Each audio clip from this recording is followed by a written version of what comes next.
This is Dolynny TV. Guys, let's go. Yeah, you haven't heard me that excited in a while, have you? You know what? I can't stay away. You know what? I tried to do that Seattle franchise mode. It may continue throughout the summer, random updates, kind of whatever, when I feel like plugging it in there. But, yeah, we have to go back to it. We do. One thing you might be noticing. A face cam on an NHL 17 franchise mode. We're going to try it out. Let me know how you enjoy it. Let me know what you think. Don't be shy.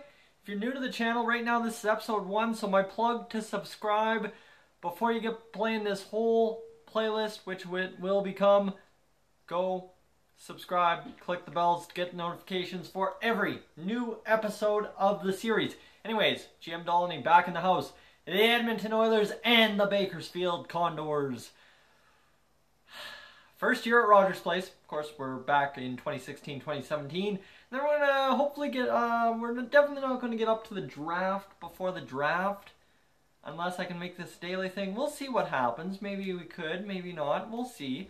And anything else we need to know? Owner mode, absolutely. NHL salary cap, GM firing, waivers, morale meetings. And accept relocation, auto sign free agents, auto finances, off. And let's go make sure we get one thing done about here, the gameplay sliders. That's the big thing we need to make sure we have down. Injury occurrence human, all the way down to, where do I like it? I think I like it about 10. 10 for this franchise mode should be good, because 10 should allow us to get injured about once a month, which is about the right amount of injuries for this. Create new game style. Yes, let's create this new game style. And G works for me. And let's go back and, hey, we're good to go. Let's go start this career now. I'm going to keep the salary cap on. I'm going to show you what we've done to the rosters. I think I got rid of Andrew Ference. Don't hold me to it. Hopefully we did, because that is always a pain in year 1 to try and dump Andrew Ference on some unsuspecting club, right? But anyway, creating new league, please wait. Okay, we can do that. And it's nothing against Andrew Ference going back to that point. It's just the way the game operates with him. Nobody wants anything to do with him, so right, hands are tied kind of thing. Also, got a sick armband, wristband, whatever you want to talk about it. I ended up going over to Centerfield Music Festival in St. Paul, Alberta last night. Well, last afternoon, whatever you want to say. And hanging out, chilling, relaxing, and it was a good time. You know what, honestly, I love just kind of hanging around St. Paul, getting to know the town a little bit more. And so here we go, 91-91-87. Yeah, that's the beautiful thing here. So, this is my first time looking at the overall projected potentials. There's a couple guys that are full potential now, but Milan Lucic, would you like, no, get off here. So, what we need to do is Leon Draisaitl up to the top line with Pat Maroon and what's his good old name, Jordan Eberle down to the third line. Move Benoit Pouliot down there, Europac Ryan out for my man Drake Cagguila. Drake Cagguila comes in, and we're going as realistic as we can, right? Drake Cagguila, David Desharnais, Matt Hendricks, and you know what, Zach Kassian on the third line. Zach Kassian, a third line guy now. And this looks to be a more realistic lineup. Actually, what I like is that Kassian, Letestu, Hendricks line. That's a good grinding line. I really like that. Switch these guys around so they're playing their actual wings. Drake Cagguila coming in, 22 years old, top 9 forward potential. He'll be up very quickly this year. Leon Draisaitl, what can be said? Medium elite potential. So they've changed things since the last Oilers franchise mode. Let's be serious. Medium elite potential should get him up to a 90, which is where we were trying to get Draisaitl last time. Medium franchise for Connor McDavid at 19 years old. He should get up to 96. And I mean, Pat Maroon's full potential. So is Milan Lucic. Ryan Nugent-Hopkins, it's going to be tough. Jordan Eberle, it's going to be tough. But David Desharnais, Benoit Pouliot, all these guys are normal, elite potential kind of guys, whatever.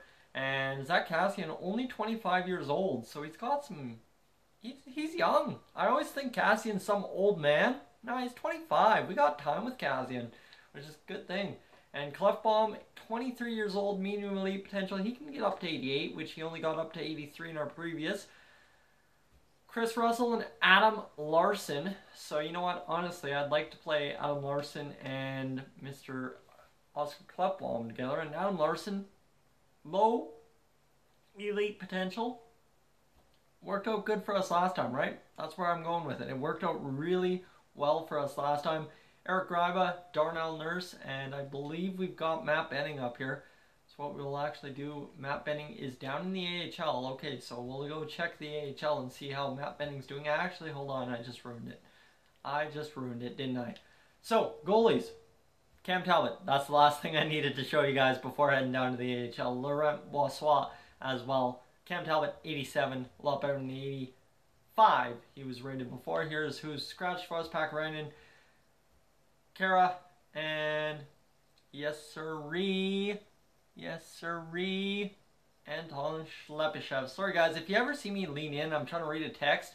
It's on an angle, so I don't know how to read it properly. I'm a little bit of a doofus, you guys know that. Henrik Samuelsson, Anton Launder, and yes, Justin Fontaine, my boy from right here in the Lakeland. Justin Fontaine, he's a beast. Wouldn't do without him. Jesse Puljujärvi on the second line. So we'll move up Jesse Puljujärvi because Jesse Puljujärvi has medium potential. Keep that in mind. Jesse Puljujärvi is going to be good. And we're going to send him down to the AHL to play most of the year until he grinds up. And it's going to be a reverse of what happened. He's going to play late half of the year, not the early half of the year. And we'll take out Matt Hendricks at that point. Joey LaLeggia. So we just have some guys that finally are getting some playing time, and I'm going to move up Tyler Pitlick because Pitlick deserves the time. I mean, if it weren't for an injury this year, Pitlick would have absolutely dominated for the Oilers. But, hey, we had some guys fill in and get it done. Greg Chase, Joel Rechlaz, and you know what? Here's our defense. Matt Benning, you got to get up there. Griffin Reinhart, you got to get up there, and those guys got to lead the way. Top 4, top 6, they got to do it. And Griffin Reinhart is going to do it. He got that playoff game, and you know what? He impressed. I wasn't too pissed at him. And, of course, in net, see, I'm wandering, trying to focus on views, trying to focus on all this. And, yes, you betcha, guys are joining the notification squad as we speak. I love it, guys. Appreciate it. Shout out to you guys. Of course, that's my pack opening from MLB if you're just joining us now. Nick Ellis, hey.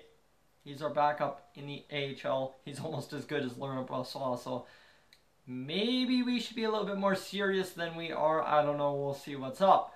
And really, what we've got is the owner goals and relocation, which we have to look at, and owner goals. Let's go take a look. I want you to acquire 1 first-round pick for the upcoming draft. So maybe we trade away one of our defensive guys. I don't know. That would be the only place I'd think. Build a new parking lot to increase our parking revenue. We can do that. And boost team chemistry by 5 to 73. That's an easy goal.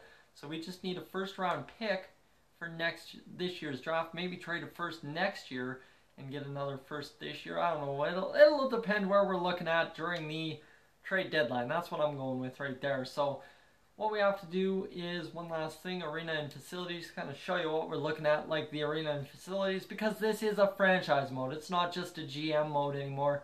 So it is a franchise mode. We're going to purchase that parking lot right now, and we want the cost of construction to go down as much as possible. So we will go for 88 days at $441,000. We'll take it. Cool. Alright, and the bathrooms, always need to repair the bathrooms at Rogers Place. Always. Need to build more bathrooms. Let's be serious, right? If we're going to gripe about things. And you see ticket prices are pretty much even at this point. Game tickets, concession looks pretty good. We're going to jack that up a bit. And we're gonna make it more like Rogers Place, okay? That's where we're going with this. Coffee we're going to bring down, and juice we're going to bring up, and peanuts we're going to bring up to 400. Merchandise, merchandise looks fine to me. We need to sell some jerseys, and parking will go up to $17.50. There we go, guys. That is the way it goes. All right, what else do we need to do? We need to simulate the preseason and see how this team performs to start the year. That's where we want to go with it. So let's simulate the preseason, see what's up, and see how it goes. View owner goals. Hey, we beat the game to it, right? Pass, build a parking lot, 20,000 extra to our funds. Yes, sir, I'll take it. $73 million salary cap. That is the way it goes. And edit scouting assignment, already got to get that started. We're going to go to the Dub for 1 month to scout Nolan Patrick, you betcha. And allocate budget, and let's see here. We got to go see, we've got 600,000 extra. We'll go dump 200 million in there, and you know what? Let's dump an extra 100,000 and the rest into advertising. Hey, I'm a marketer by trade as well. I like to have a marketing budget. It's all about marketing, right? 4-2 loss, so we're already 0-2. There's a shootout win. The offense really not doing it. What's going on here? This isn't the Oilers I remember from a few months ago. Come on now, boys. Let's pick up the offense against San Jose. There we go. 5 goals. We'll take that. And let's get to 500 right here with a win over Vancouver. That'd be pretty solid. Teams must be salary cap compliant. Instead we're 2-4. And that is a disappointment to finish the preseason like that. We're the worst team in the Pacific Division. 6 points for Connor McDavid, so you know he's not going to disappoint. He's a man of the people. Eric Greiva somehow had 4 points. We need to bring up our man Matt Benning. That's what I forgot to do. Patrick Maroon, Desharnais, just a compilation of guys. And really, Nurse, Larson, Hendricks, Sekera all without points. Everybody was a minus except for Greiva and Mr. Connor McDavid. How'd the goalies do? Not well. Not well at all. You see Cam Talbot, 249 goals against average, so he wasn't getting blown apart, and his save percentage was a 911, so really that's a 500 goalie, but 2-4 is about as close to 500 as you can get in the preseason, am I right? So guys, thank you for tuning in. If you're new to the channel, please subscribe. If you're new to the series, hey, click the notifications, get the notifications, and if you're just enjoying it, thank you for being on the channel, guys. I'll catch you in the next one.